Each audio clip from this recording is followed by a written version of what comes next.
Hi everyone, this is Christine Jossie of Mail Something Pretty, and I want to show you this fun strawberry card. Opens up, so it has a little window. You can put your greeting on the inside, but the real focus of this card are how I painted or colored my strawberries. And so I did that with these soft pastels. So I want to show you how to do that on colored cardstock, which is kind of cool. So I have a few different messages inside, and then I even did one on crumb cake just to show you that you can use any color cardstock, but I kind of like the black one for this one. But that's what I want to show you. So to get started, actually let me show you, these are the soft pastels, and they are kind of hidden in the catalog. So I just want to show you. So this is the 2021 catalog, and they're right here between the watercolor pencils and the markers. They are $9 for all the chalks, which is a great value because you're going to see they last forever. So these are the colors. Let's see if I can remember what they are. Mango Melody, no, Once Daffodil Delight, Mango Melody, Poppy Parade, Granny Apple Green, Evening Evergreen, Bermuda Bay, Night of Navy, and Gorgeous Grape. And on the back of it, which is tiny for my eyes, has a list of the colors. Oh, it's Coastal Cabana, not Bermuda Bay. It tells you directions. Apply with choices: blending brushes, Stampin' Sponge, or sponge daubers to blend. But I'm going to actually show you a different way. So let's get started here.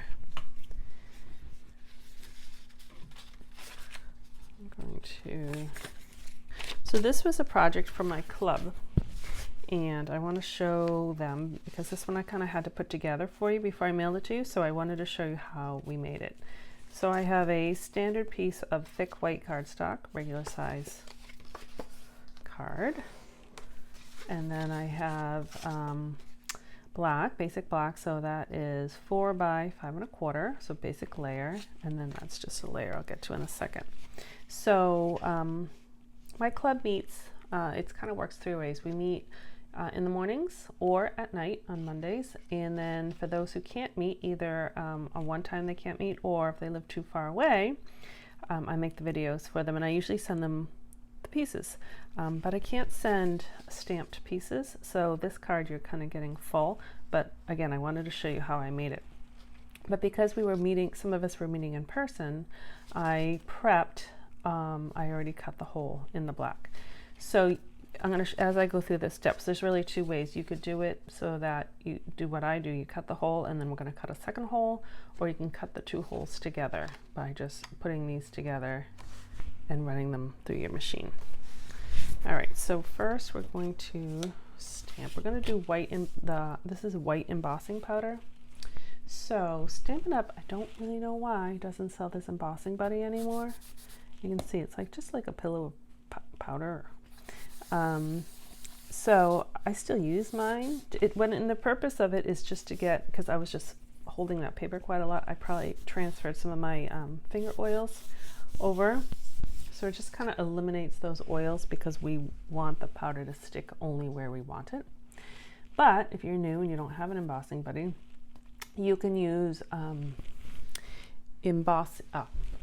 microfiber cloth or like a dryer sheet. Anything that kind of works with static electricity might reduce that, or you can just not handle your paper quite as much. Sometimes I even forget to use it all together, so it's fine, but I just wanted to tell you about that. All right, so for embossing, we use Versamark ink, which is kind of clear and sticky. And then we use embossing powder, and I'm going to use white in this case. This is from I didn't bring the stamp set up, but it's from the Sweet Strawberries, I think that's what it's called, stamp set. And I'm just going to stamp. So you can see, or maybe not see, it's clear.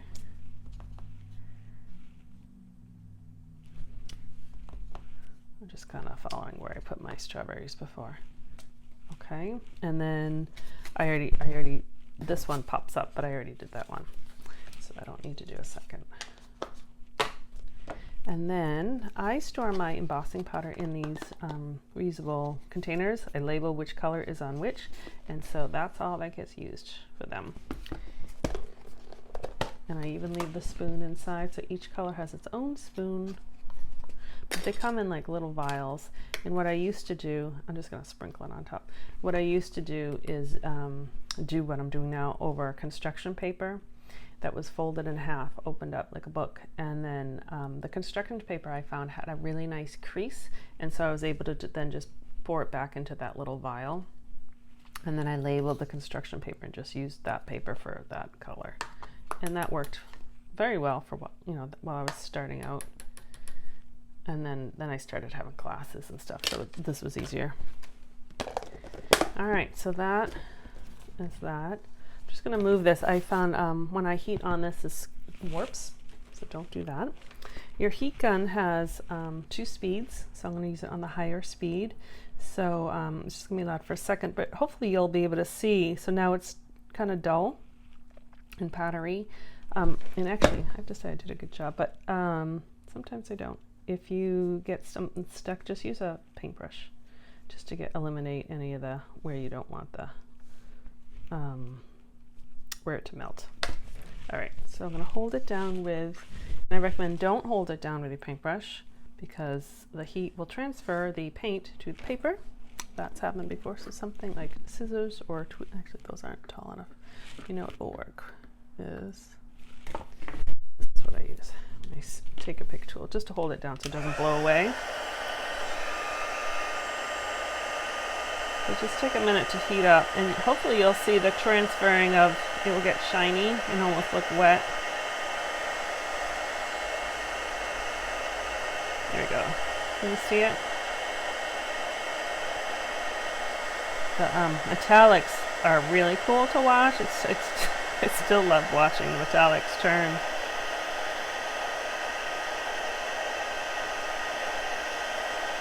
And once it turns, then you just move on to the next one. If you hold it too long, I'll say in a second, it'll burn.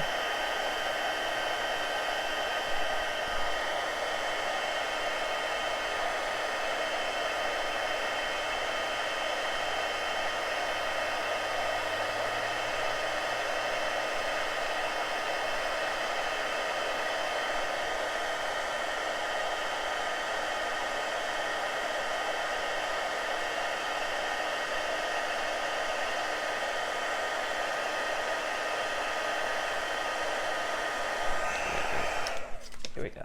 So you can see that it's much brighter, the white, and it almost looked liquidy.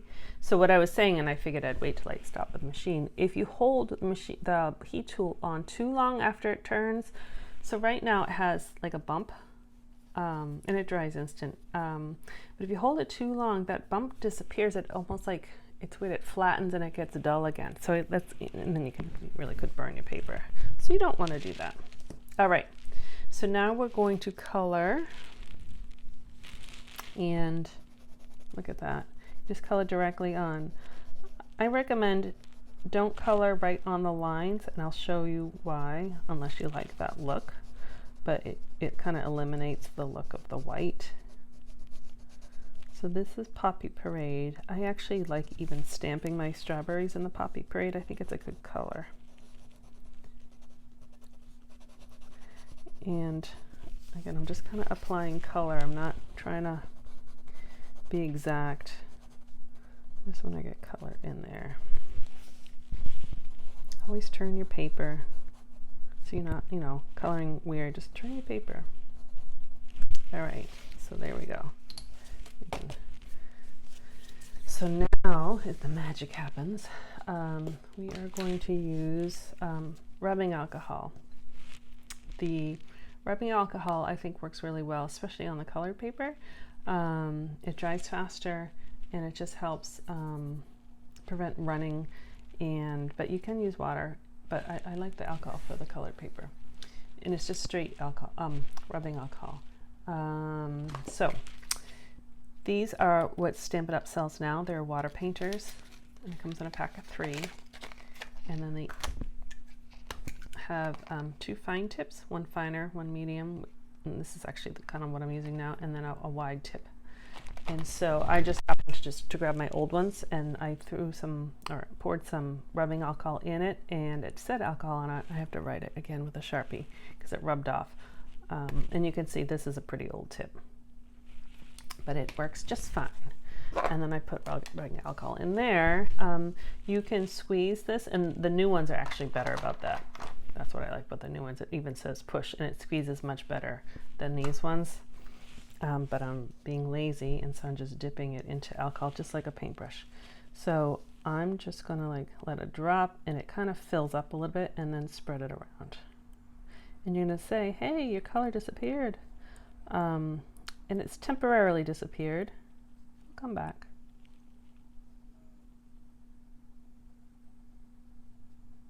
Just wrap it around. So I'm trying not to go over the white lines. This is the first card I made, and you can see I went over the white.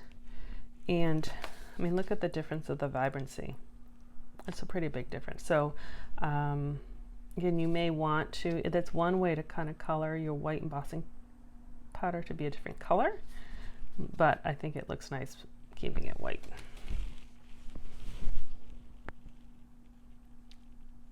I should have coloring music on. I love to color. And it doesn't take much, you know. You just gonna, that's what's nice about, you just put the drop on, it kind of smooths out a lot for you. And it's okay to leave some of it black, because right, strawberries aren't all a solid color. Almost just pushing the chalk around.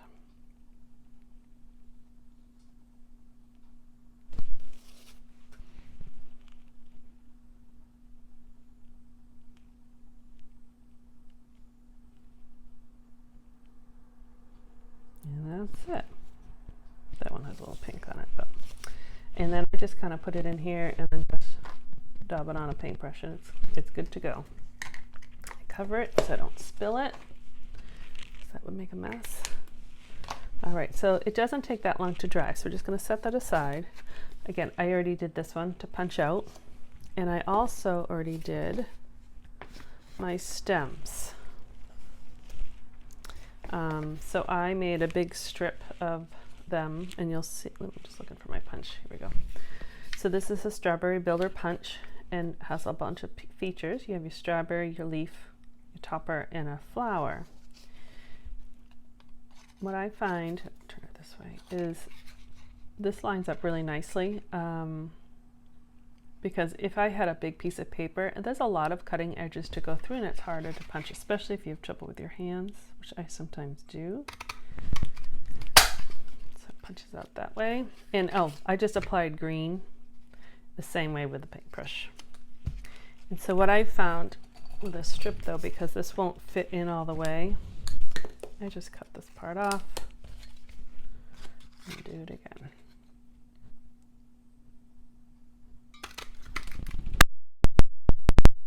Cut this piece off. I can't physically put that in there, so a little trick is, I lost it, a sticky note or a post-it note. Use it as a handle. Let's see, you know what? Try it this way. Usually the handle will work better. You put it in here, so you have a handle.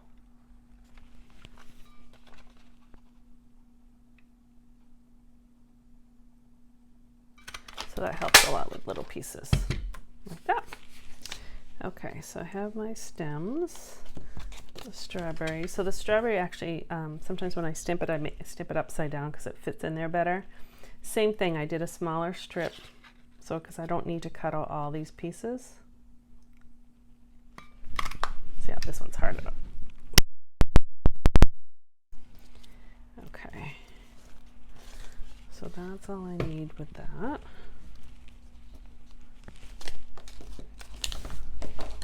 And you can see, look, they came back, the red came back. Didn't take long. Some more stems. I'll actually move them aside because I have to do one more piece here. All right, so now we have to cut that circle. We're going to do two things with our machine. So I'm going to glue, I lose everything. Glue this down.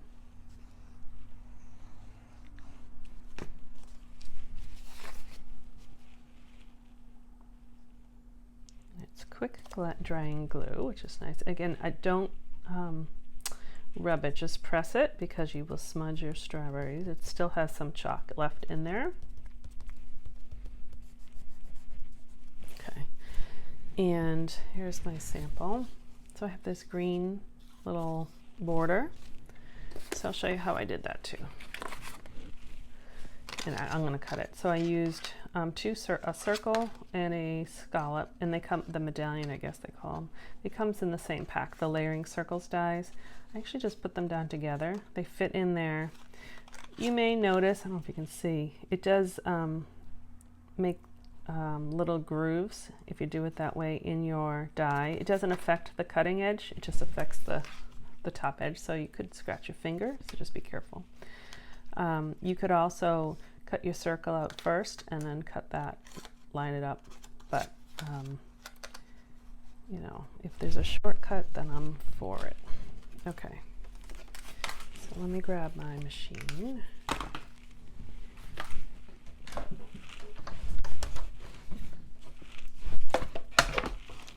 So we'll do this first. So I'm going to lay this on here. Wait, that's still in view here. And make sure that's flat. Just run it through. Actually, I'll show you both ways. You don't want to do it that way. It does make the die rough.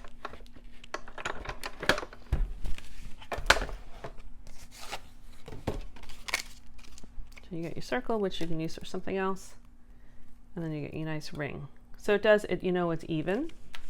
Or you could do the circle first.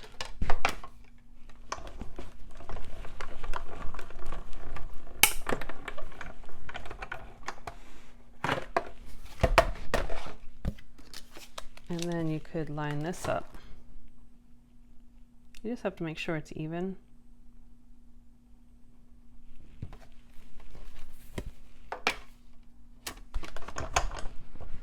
I've certainly had some crooked ones done that way. You can use washi tape or a painter's tape or something to place it down. And that works too. So you actually can see the difference. See, I thought I did it nice and even, and it's not. So I think the way of cutting them together works better. And I'm okay with the rough. It's just rough. I haven't cut myself, but it is just a little rough. All right, so we need to cut the circle out. So again, I could have, if you're just making one card, you could have cut them at the same time. But since I had class, and if they got mixed up, the black paper would not have lined up with the white paper of people's. That makes sense. It kind of fits in there nice because there's a little groove because of the black's already cut out.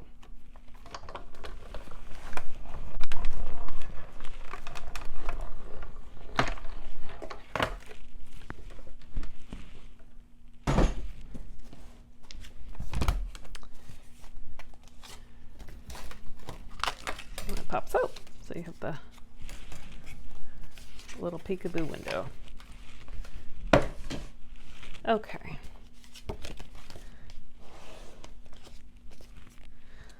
So we don't want that one. We want this one. Okay, I'm actually going to stamp first. So, what did I pick for my... Oh, I was going to put a thinking of you in there, and I think I forgot to... Shoot, I forgot to bring it upstairs. All right, I'm just going to pause this and go get it because I don't have any other stamps up here. Hold on one sec. Okay, sorry about that. Although you probably didn't see any time difference because I edited it out. I have a friend who needs a card, so I wanted to send her a thinking of you card. So I'm going to use Poppy Parade to match the strawberries. And I'm just going to stamp it right through. So you do want a stamp that fits in your window, like that. I'll let that dry for a sec, because anything with red in it takes for me a little bit to dry because I tend to smudge.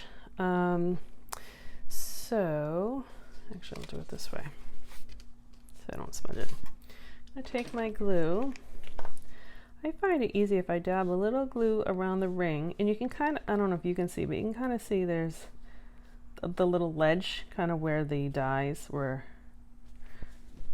layered, and it works out good because then this will fit on top. You could put glue on here, that's what I used to do, and then I get all sticky. So I found this is easier. And then tap it down.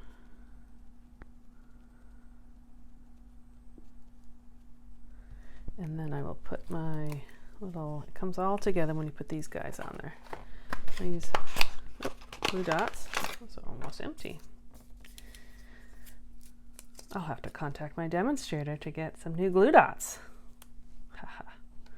All right, so these go on just like that.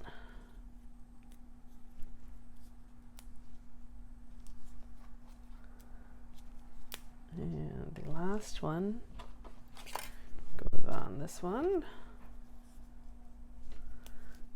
And then I'll use a dimensional. Open it up, that should be dry. I just love this card. Just say I designed it all by myself. Not all cards I do. A lot of times I take ideas from other people. And I'll put a strawberry right there. So let me move everything over so you can see the different options of different words. Oh, not that one, that's the smudgy one. This one I put, because it's a birthday, I put happy birthday, and I just stamped it so it was underneath the window. That's so thinking of you. There we go. You can kind of see all some of the, so you can see whatever you want in it. The birthday sentiment that comes with the strawberry set doesn't quite, this window's a little bit small, so we just do the next size circle if you wanted to use that one. Okay, so again, I wanted to highlight these cool pastels in one way. There's many ways of coloring with them, but this is kind of cool because you do it right on the colored cardstock. Thank you again for watching. I'm Christine from Mail Something Pretty. Visit my website and my and blog and all that stuff. Everything's connected to Mail Something Pretty, but be sure to sign up for my mailing list. Thank you very much. Have a great day.